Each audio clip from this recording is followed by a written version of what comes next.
Entenderam só aonde nós queremos chegar? Porque se não tem nem sequer uma teoria de como funciona a dinâmica da atmosfera, certo? Está aqui, ó, meteorologia e climatologia carecem de uma teoria que explique realmente a atmosfera. Agora a gente vai entender que a atmosfera é controlada por um gás de efeito estufa, ou então aí o CO2, essa que é a teoria agora. Quer dizer, quanto mais eu jogo o CO2 na atmosfera, os fenômenos todos enlouquecem. Deve ser cocaína, né? Deve ser uma coisa louca, assim. Então não é possível, certo? Então a questão é muito mais drástica do que parece. E aí a gente pergunta, bom, quando a gente pega os gases que estão na atmosfera até cerca de 80 km de altitude, onde a gente fala que ela está estável, sempre com estável com entre aspas, eu pergunto aos senhores onde é que está o CO2 aí. 78% nitrogênio, 21% oxigênio, 0,93% argônio, e depois sobrou um resto ali, né? 0,07% que são os gases traços. Dentro dos traços vai estar o CO2. Tá? Então, numa taxa aí que fica entre 0,033, 35, né? Aí começam a falar que está 38, enfim. As atividades humanas, isso aqui é todo o CO2 que está na atmosfera da Terra, atividades humanas, então, são uma fração insignificante de tudo isso. Tá? Como é que eu posso entender esse total aqui? Se esse aqui, então, é mais insignificante, como é que eu posso entender esse número? A gente faz uma brincadeirinha escalar, que alguém já deve ter visto, talvez, nos vídeos, mas pega uma cidade qualquer, que tenha 10 mil casas divididas em 100 bairros. Tá? Então, cada 1% dessa cidade seria aí 1% da atmosfera. Para fazer o 0,033, basta pegar um bairro para fazer o exemplo. Tá? Então, esse bairro aqui, né, da cidade tem 100 casinhas. Vamos colocar as 100 casinhas lá. Se vocês quiserem contar, eu não contei. Tá? A fração de 0,033 representa 3 casas das 100 casinhas aqui. São essas 3 vermelhinhas aqui. Bom, a dos seres humanos aqui vai ser uma coisa muito menor do que isso aí, né? Vai ser ali, ó. É a casinha do Fido. E ele não morde. Tá? Se a gente for agora imaginar um outro ente da atmosfera que não faz parte, a gente fala que é o ente atrapalhante, ele vai lá só para fazer bagunça. Quem é o cara que vai fazer bagunça lá? É a água, quando ela entra em forma de vapor. Note que se eu for usar o mesmo exemplo da cidade com 10 mil casas, para representar o vapor na atmosfera, eu vou precisar de 4 bairros inteiros. Tudo bem? Então, eu preciso de 4. Antes eu pegava um bairro e pegava algumas casinhas. Agora eu preciso pegar os 4 bairros inteiros, né, com 100 casas. Portanto, então, 4% significa que eu preciso de 4. E depois eu mando inundar tudo. Notem só a diferença. E água consome energia, né? Ou não? Acho que sim, né? Para evaporar, depois condensa, fica transformando energia, né? Muita energia. Vamos para um histórico. Então, terminei a primeira parte, que seria explicar um pouco, né, os conceitos básicos, e agora a gente vai para o histórico, vamos entrar em si nos argumentos. Notem que essa aqui é a escala paleoclimática, né, mostrando os períodos interglaciais e os glaciais e o interglacial atual. Então, vai descendo aí em 1 milhão de anos para trás. Então, períodos mais quentes, interglacial, e os glaciais. Então, nós estamos mostrando aqui para vocês que o atual, né, é o interglacial também. Avançando um pouquinho mais para os dias de hoje, né, cerca de 1000 e poucos anos para trás, notem que nós tivemos um óptimum climático há menos de 1000 anos atrás, em que as temperaturas já estavam 2 graus mais elevados que o atual.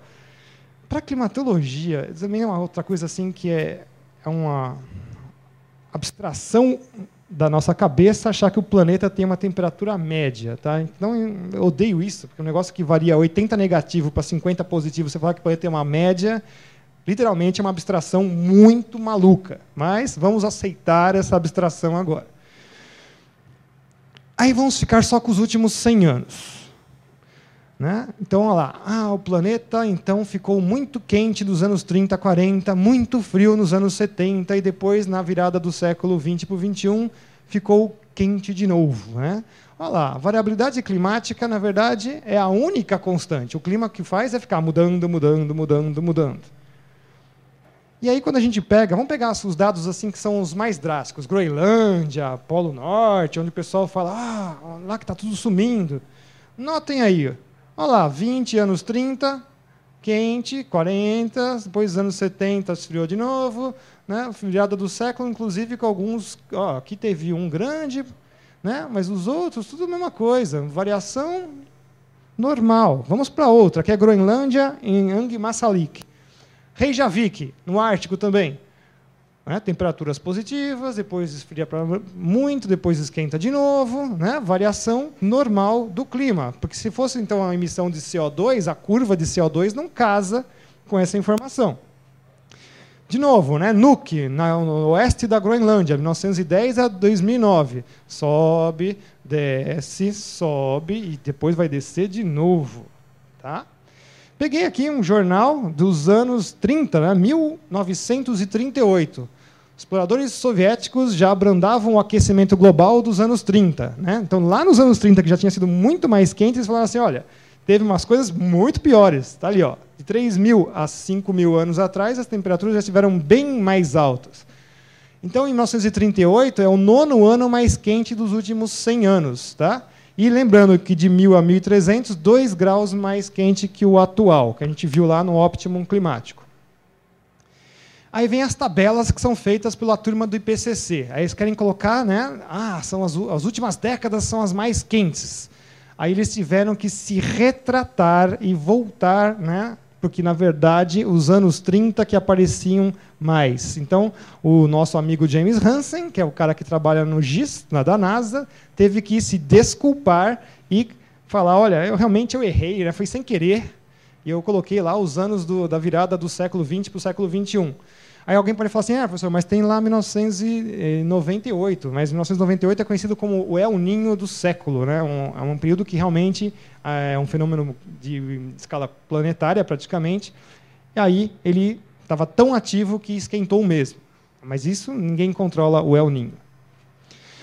Então eu vou trazer uma frase do Stephen Schneider que eu acho sensacional, né? Porque é o ativista total, era pelo menos ativista total do aquecimento global, e ele vai dizer o seguinte: para capturar a imaginação do público, devemos oferecer cenários amedrontadores, fazer afirmações simplificadas e dramáticas e fazer pouca menção de quaisquer dúvidas que possamos ter. Cada um de nós deve decidir qual é o balanço correto entre ser eficiente e ser honesto. Né? Esse aqui é o senhor Stephen Schneider, né, que já morreu. Bom, pessoal, então o que eu quero mostrar para vocês? Que nesse cenário todo que está acontecendo atualmente, mudança climática é chamada variabilidade do clima. O que o clima mais faz é mudar. E as forçantes climáticas naturais internas ao sistema são os vulcões, florestas, oceanos, água, atmosfera, etc. e tal. E o homem aparece do outro lado dessa balança, né, forçantes climáticas antropogênicas, dentro da sua escala de atuação, e olhe lá. Né? Cidade, fábrica, transporte, cultivo, manejo, poluição. Tem as coisas extraterrestres que ninguém vai controlar mesmo de jeito nenhum, que são os raios cósmicos, o Sol, o movimento da mecânica celeste, e tem uma outra força, né, muito interessante, chamada as políticas e econômicas. Aquela ali tem um poder tão grande que ela consegue mexer nos raios cósmicos, o Sol, tirar a Terra do lugar. Sabe? É impressionante. Então, interesse, produção, né? A um ponto que isso aqui uma hora vai virar, né? Você joga uma imprensa que tem essa cor, não é à toa, né? E uma ciência que também é esquisita e muito, muito dinheiro, certo? Ao ponto que as forçantes vão virar farsantes políticas e econômicas. Enfim, eles querem dizer para você que você é bom demais, que você ganha do sol, dos oceanos, dos vulcões. Ia mandar esses caras surfar no Havaí, né? Aquelas ondinhas de 8 metros. Então, por que não acreditar nessa história? Eu não precisava estar fazendo isso, né? Eles que têm que trazer a evidência da coisa, mas a gente vai ter que mostrar que não é bem por aí. Olha, vamos começar com os fluxos do CO2. Que o CO2 é o gás do capeta. Então, vamos lá, né? A contribuição anual colossal do gás, por estimativa do próprio inimigo, né? 210 gigatoneladas por ano, dos quais aí 90 gigatoneladas são só os oceanos. Essa informação pode ter um erro de 20% para mais ou para menos. Nós estamos falando, então, de alguma coisa que pode ser menos 40 gigatoneladas disso ou mais 40. Quem que vocês acham que é essa coisa aqui? Pois é. Então, a gente é tão importante que a gente é 10% do erro. Até insetos emitem mais CO2 que os seres humanos. Consegue entender isso? Insetos... te bate, pá! Mas eu emito mais CO2.